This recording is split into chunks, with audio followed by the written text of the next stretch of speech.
Wassalamualaikum warahmatullahi wabarakatuh. Hari ini dengan segala senang hati saya datang melawat kawasan kilang madu Lebah. Dulu orang kenal dengan kawasan Kunali.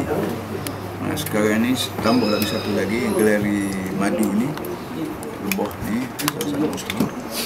Saya terima kasih kepada tuan rumah yang banyak membelanjakan wang untuk buat siapan bagi Lebah bermelisan dan telur.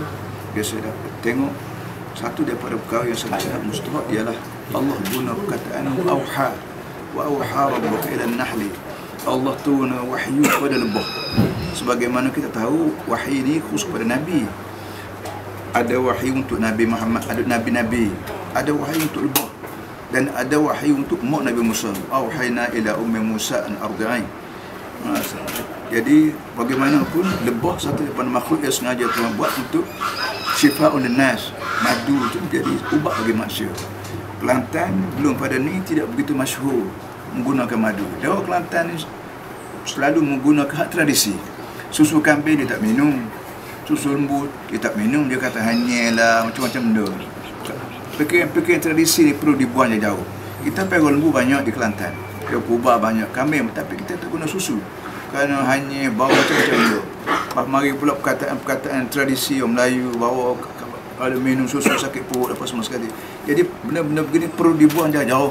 Kita guna saintifik yang Allah Taala beri pada kita, dan lebih lagi di tempat ini dekat dengan bangunan USM yang Profesor bersama saya hari ini bagi menerangkan bagaimana cara membolehkan madu ini diproses mula daripada kita perok ibu Lebah sampai kepada kita guna madu tu.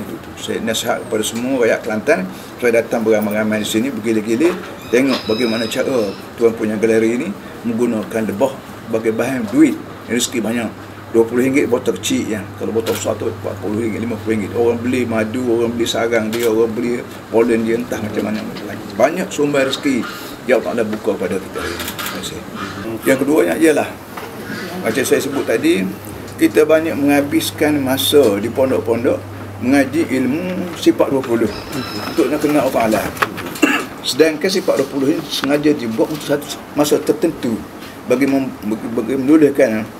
membolehkan fitnah dan tuduhan-tuduhan kaum kita panggil Roman Byzantine ni, Sokra Aflatun Alastuni, dia sebut bahawa dia dapat dengan Tuhan, mengarut semua sekali. Jadi kita orang Islam lawan balik melalui kam mutasir, kam mumpasir, qadim hadis.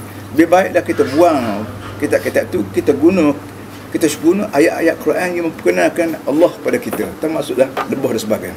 Jadi ayat-ayat murid dengan Lebah dan terangan doktor-doktor ahli sains mengenai khususiyat Lebah perlu dijadikan buku pelajaran. Jadi baca di pondok-pondok, dibaca di sekolah-sekolah Arab bagi membolehkan manusia merasa kagum terhadap rahman rahim Allah Taala pada manusia.